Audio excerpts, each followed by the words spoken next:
Hello and welcome to the Scottish Left Review podcast.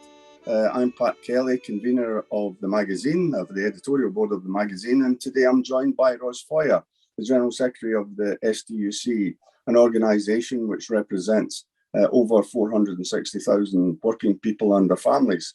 How are you, Roz? I'm good, very pleased to be here, Pat, thanks. Thank you very much, and I'm particularly grateful to you for coming when I know that it's the week before Congress and you and your staff are flat out trying to organise things and hope that it all goes well next week in Aberdeen. It's the first physical Congress you've had in 3 years. So my thoughts are with you, and thanks very much for agreeing to this interview today. Thank you. So if we'll look at some aspects or some of the things that are coming up at Congress next week a bit later. But first of all, I'd like to just reflect on some of the areas that were covered at last year's Congress, in particular, that excellent paper, The People's Recovery, which is an alternative economic strategy put forward by the STUC for solving some of Scotland's problems. In general terms, Ros, how have the proposals from the STUC been accepted by the Scottish Government, and have you been happy about the way the discussions have gone so far?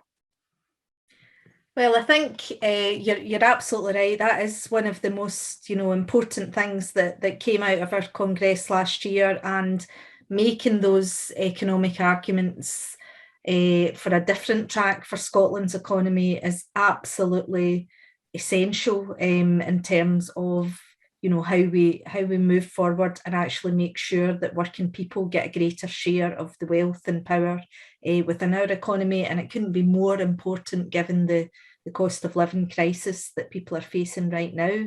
What I would say is the engagement has been high, and we've had plenty of opportunities over the past year to put our agenda forward, and that's been the good side of it. So there's been plenty of engagement with Scottish Government, access and opportunity to put forward our arguments and proposals across a whole range of areas around the transition to net zero, the need for that to be a just transition, around investment in our public services, around public sector pay, a whole range of different areas, and of course around making fair work a reality in Scotland's workplaces.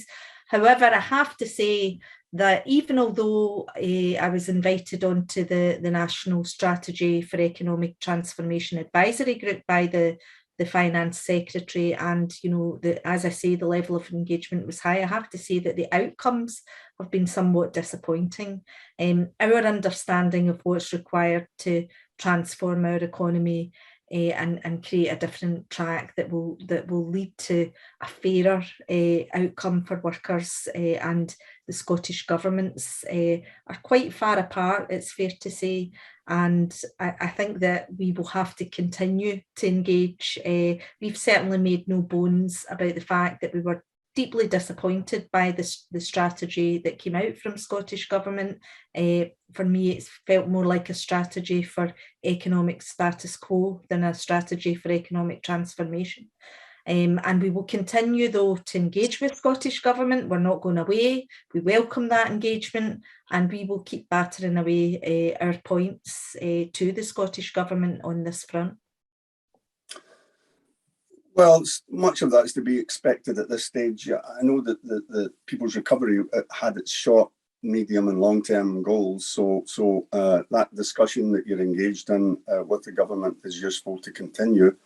Can I maybe just take one of those areas to begin with, because there's quite a number of key aspects to that paper. The first one I'll take is the green economy, or the transition to low carbon. The STUC research showed that something like a £13 billion package would deliver 150,000 jobs in Scotland. Now, that's not too dissimilar to the type of jobs that the government, or at least the SNP, were talking about some time ago. So let's assume that research and those figures are about right. But then we look at what's happened at CS Wind in Argyll, Biofab in Fife.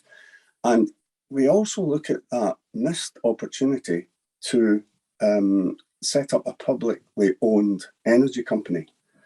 These must be tremendous disappointments to the STUC. Yes, you're absolutely right. They are, and that's something that we've continuously raised with Scottish Government.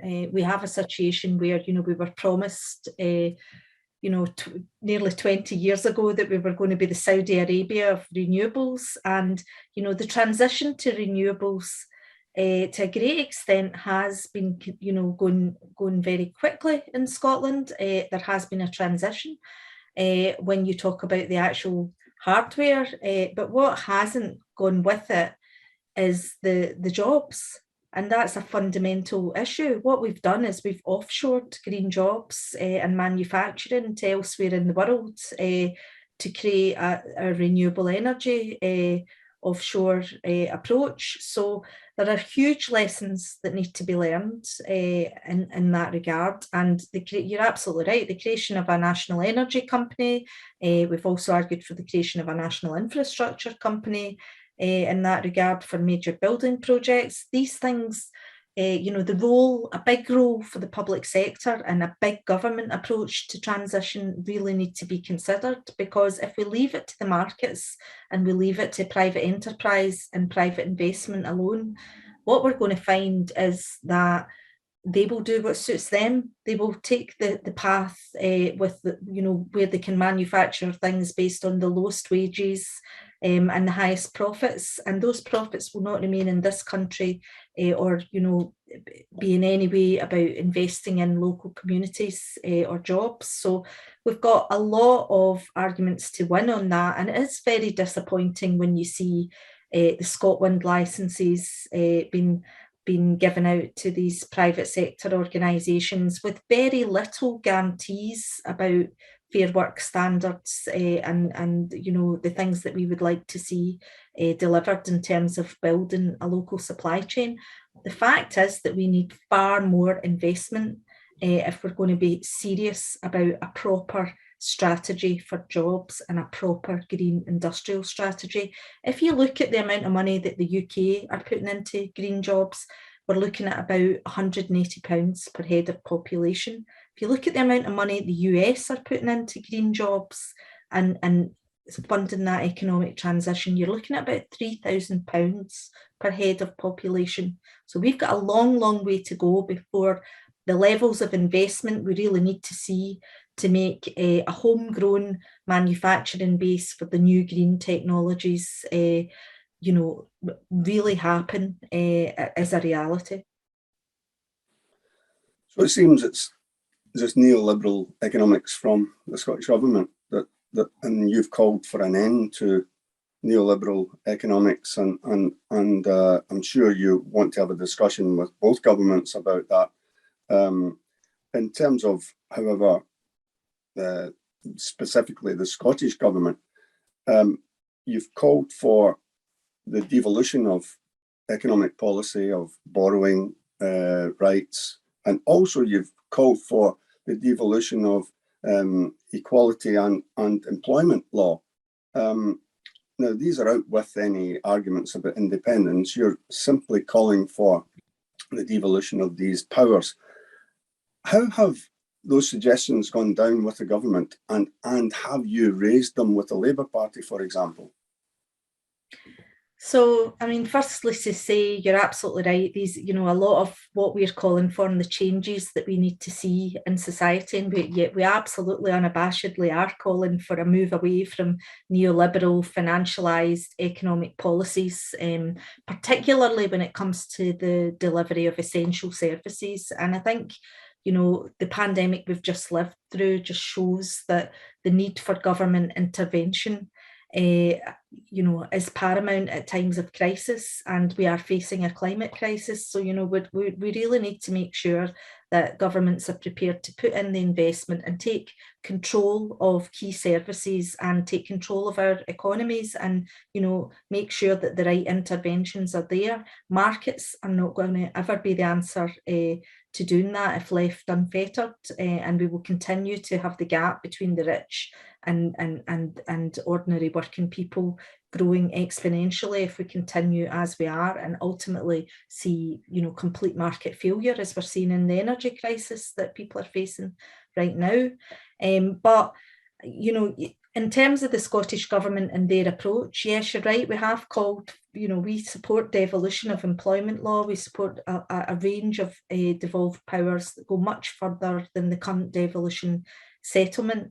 And we would hope to be able to argue that Scottish Government should take those powers and go much further. I think you'll find that the Scottish Government are in favour of as much, you know, as many different powers being devolved to them as possible. So we've never met with any opposition from the Scottish Government when we've voiced these wishes. They've always, you know, stated that they freely support and join us. Indeed, as you know, they would like to go further and have full independence. But the problem for us is you need powers for a reason. And, you know, what we don't want to see is the growth commission approach to the economy that was set out by the Scottish Nationalist Party a few years ago, because that is not going to deliver. You know, whether we have the powers of employment law or not, if you take that continued neoliberal approach to our economy and put sheer growth above all else, above well-being, above health indicators, you're not going to get the approach that you need to build a long-term sustainable economy that actually creates the sort of, you know, fair work vision, the well-being economy vision, the just transition, that the Scottish Government are so good at telling us that that's what they want to see. So I think, you know, what we would like to see from Scottish Government is, yes, you agree with us on the big headline slogans, you agree with us on what sort of Scotland we would like to see. It's time you started to agree with us on some of the actual actions that are required to get there on that journey to a fairer Scotland, because that's where the disagreements you know, start. So again, it's another area where we have very high level of engagement, and we will continue to engage and chip away with our arguments for a different type of economic policy here in Scotland. Yeah, well, that's interesting. One of the areas where you do agree with the government, and it was out of COVID, I think it showed the alarming situation in our care homes, and that was another area that was covered in the People's Recovery paper.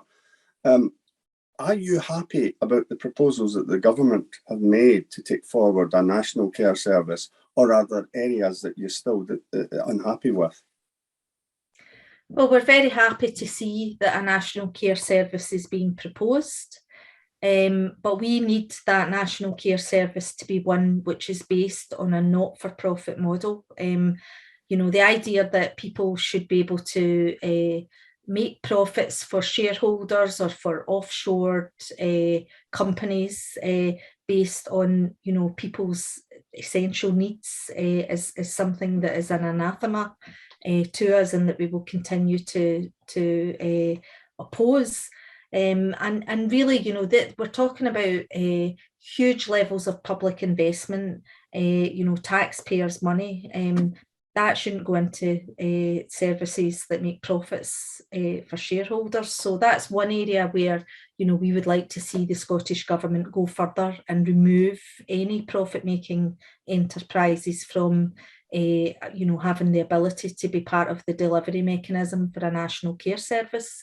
We've made pretty good progress around the principles that, you know, this should be a national care service underpinned by a collective bargaining model with minimum employment standards, pay and conditions standards, and that's something we will continue to engage with government on.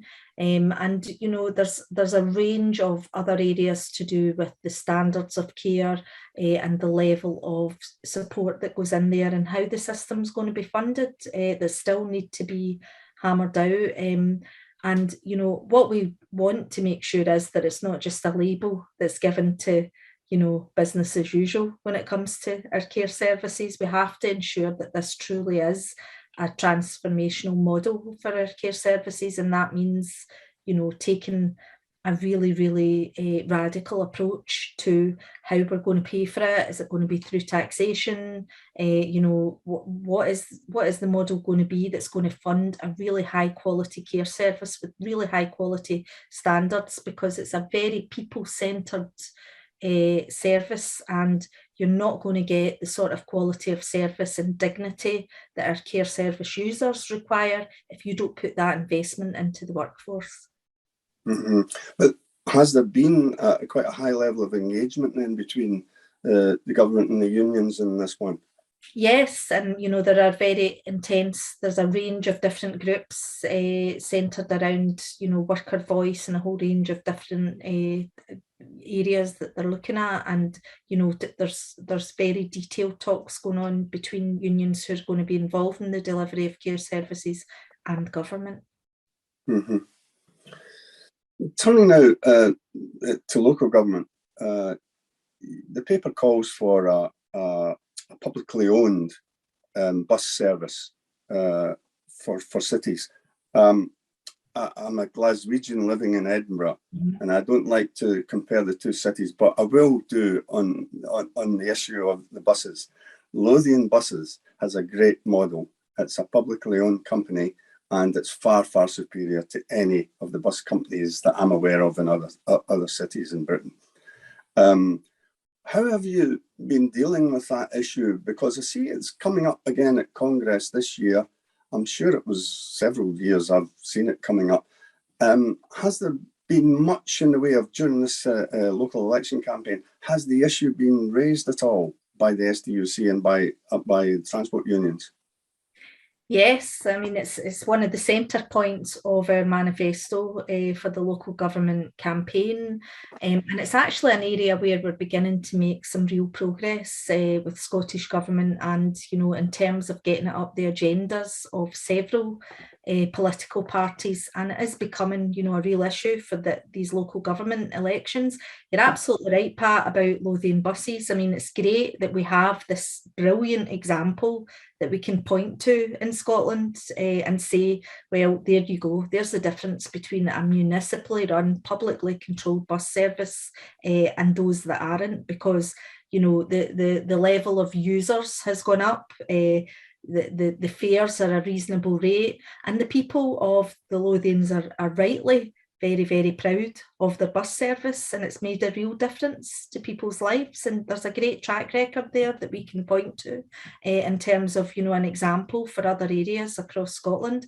But we've worked very hard. We've actually really thought about this as a local campaign and worked with our trades councils across Scotland on really putting this up the agenda with a number of different local authorities, and there's a great campaign, Get Glasgow Moving, that's done really well to push this as a political agenda right across Glasgow, that idea of municipalisation of our buses and control of our buses.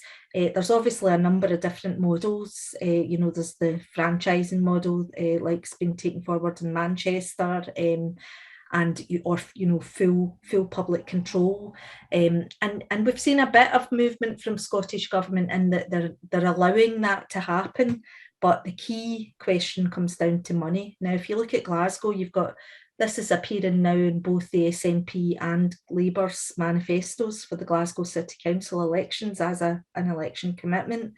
But ultimately, we need Scottish Government to fund local authorities. It's one thing to be allowed or to do something, but you need the funding to enable you to move to these models, and that's where we've still got further work to do to make sure that these things can become a reality. But we're certainly making progress, and it's a really key priority that we've been working with our stakeholders to take forward. Great, that's good news, Ros. Again, so sticking with local authorities, but also at national government level, one of the things, and I always remember when I was an active trade unionist arguing this same point when it comes to government and local authorities' procurement policies, and making it or establishing principles that they only deal with companies that recognise unions. How has that gone down at the moment? Because I see it's still something that we're trying to campaign for.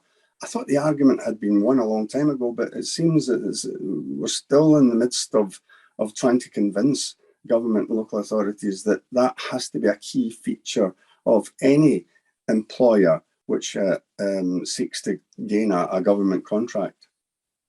Yeah, I mean, this is a huge area, Pat, and it is one that really could make the difference. And I think it's probably, that part of the Fair Work agenda, how we use our contracting, commissioning and procurement leverage, because Scottish Government has got a budget of about 13 billion a year, public sector money that's spent on procurement, right across areas like construction, care and a whole range of other areas that are really, really important areas that we want to see employment standards raised in.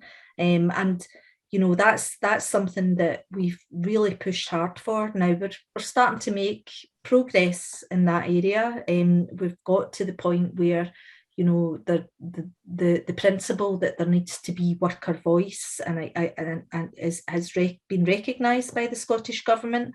And what has also been recognised is that the preferred type of worker voice, the most effective form of worker voice, is trade union recognition.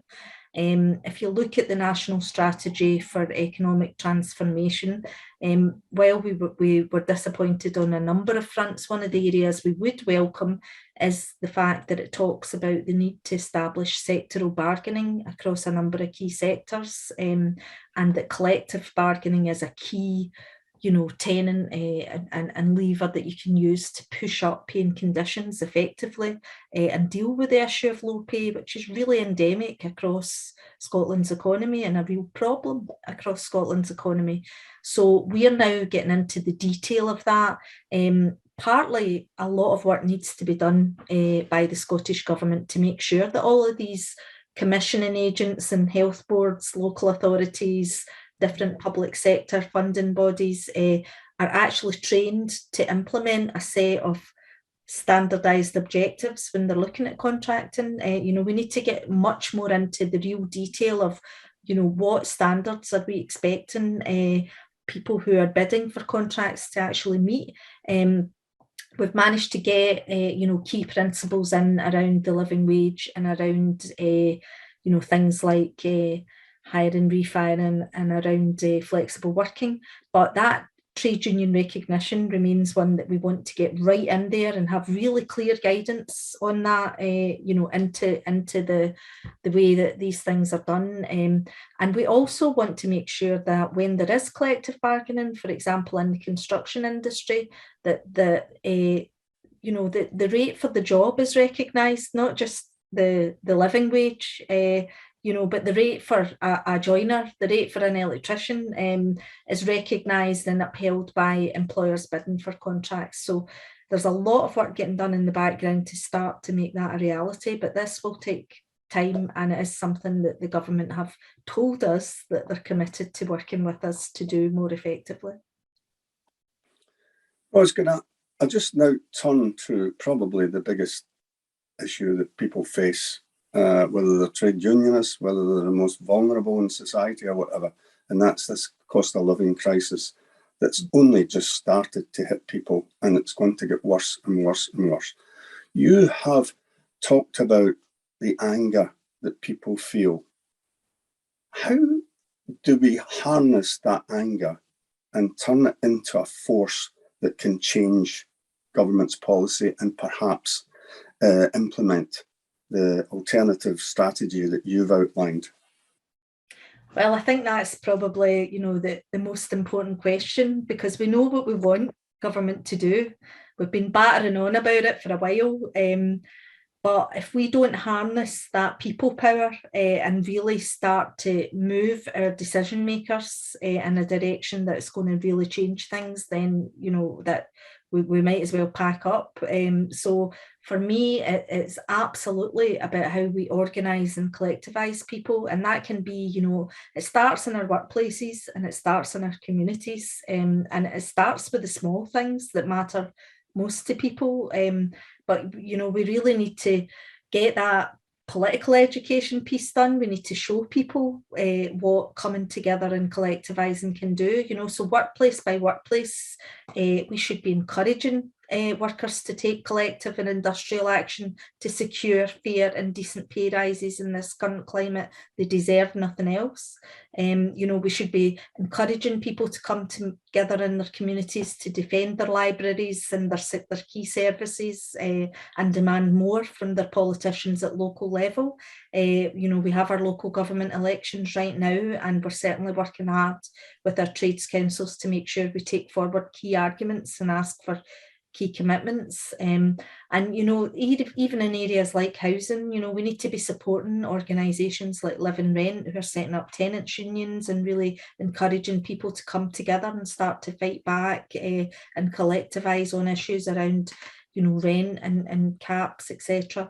There is a huge amount of work for us to do to knit these different campaigns together, but there's a range of, you know, anti-poverty groups out there, equality groups, you know, environmental campaigners that we need to start widening out and broadening our alliances with. And really, you know, it's up to the trade union movement, in my view, to show some political leadership here, to put our, you know, our resources wholeheartedly into an organising agenda and approach, but also to start to knit together all of these different and disparate and diverse groups into one mass voice that's demanding a better deal on the economy. And I think we are well placed to do that.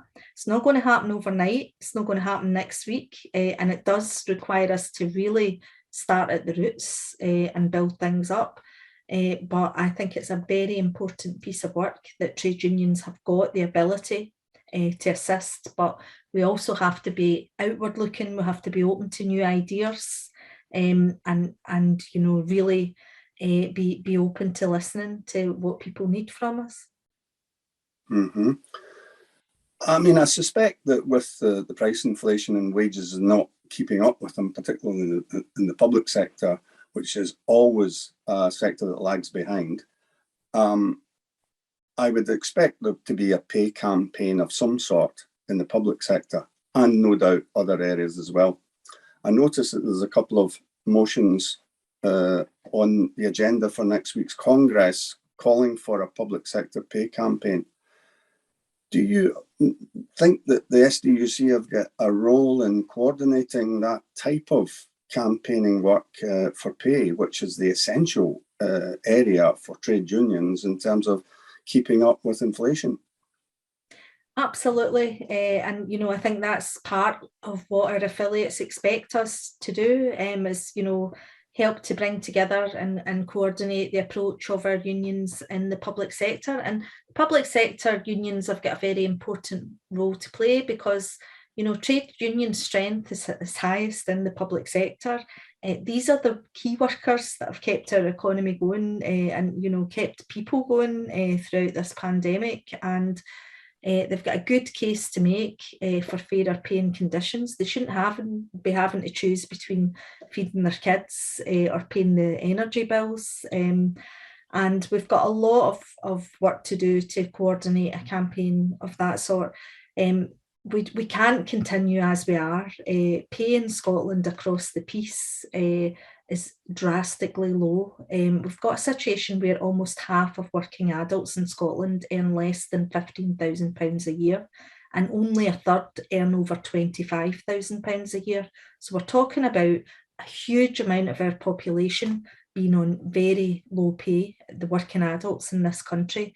We need to harness that, And, you know, this idea that you split, you know, it's not fair in the private sector workers if the public sector gets a better deal. Well, you know, there's quite a lot of labour shortages at the moment.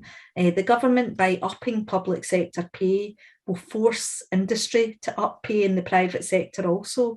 And, you know, forget about those who say, oh, that will be bad for inflation. The people that are bad for inflation are the directors and the bosses and the billionaires who've been sucking the profits out of our economy for far too long. So we won't apologise for looking for a better deal for working people. It's absolutely what they deserve after all we've been through. Thanks for that, Ros. And finally, on a more optimistic note, I think after years of decline, the trade union membership is beginning to show signs of recovery, and it's starting to rise. You were before you became the STUC General Secretary, you were the national organiser for Unite. How difficult is it to recruit at the moment in the private sector? And is there areas where you see that there's opportunities for growth? I'm particularly thinking of the Amazon workers that in New York. You'll be delighted to have seen that they've formed a union there.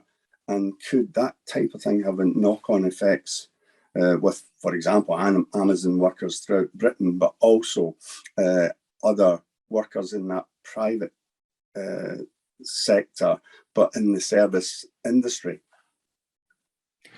Yeah, I mean, that's a huge question. You're right that the overall trend is now, you know, starting to bottom out and move up again for workers joining trade unions. And I think that, you know, the fact that we've even been able to stabilise our membership in the current climate, I can't overstate enough the amount of workers who have, you know, changed employment in the last 2 years, been forced to change employment because of, you know, unprecedented circumstances economically is massive. So we're dealing with a really transient, you know, moving labour market like never before, really fast-paced change. And that takes a hell of a lot of work for unions to keep up with that and keep recruiting and keep organising and, you know, get workers into some semblance of organisation.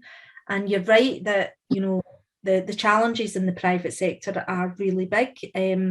Not only in places like Amazon, but if you think about the amount of people now who are the digitalisation of the economy, people are doing their work and their boss could be a faceless app. You know, some of the gig economy jobs that people are doing, it's trying to find ways to make sure that we're keeping up with that technology. We're keeping up with the fact that people are being managed by algorithms, and, you know, making sure that people have control over their own data and are able to actually effectively still collectivise and come together.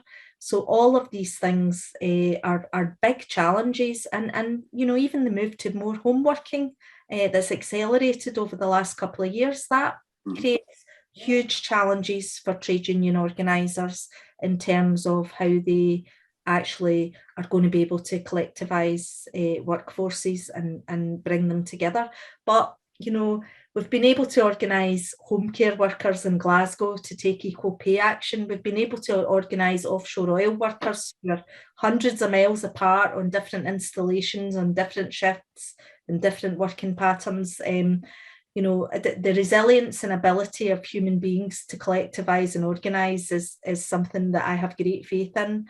So I've got no doubt that what we need to do is keep learning from each other, keep putting our resources and investing in organising, because that is the true strength of trade unions. And I think we can use the technology just as effectively as the bosses can, and come up with new ways to organise workers in the period ahead. Well, thanks, Ros. I'm afraid that's all we've got time for. It's been wonderful talking to you. To our viewers and listeners, can I draw your attention to our website, www.scottishleftreview.scot, where you'll find some excellent radical writing, and you may even wish to subscribe to our magazine. Ros, can I wish you all the best for Congress next week? Thank you for for taking the time in such a busy week to come along and talk today, and good luck. Thanks very much, Pat. See you soon. Take care. Bye.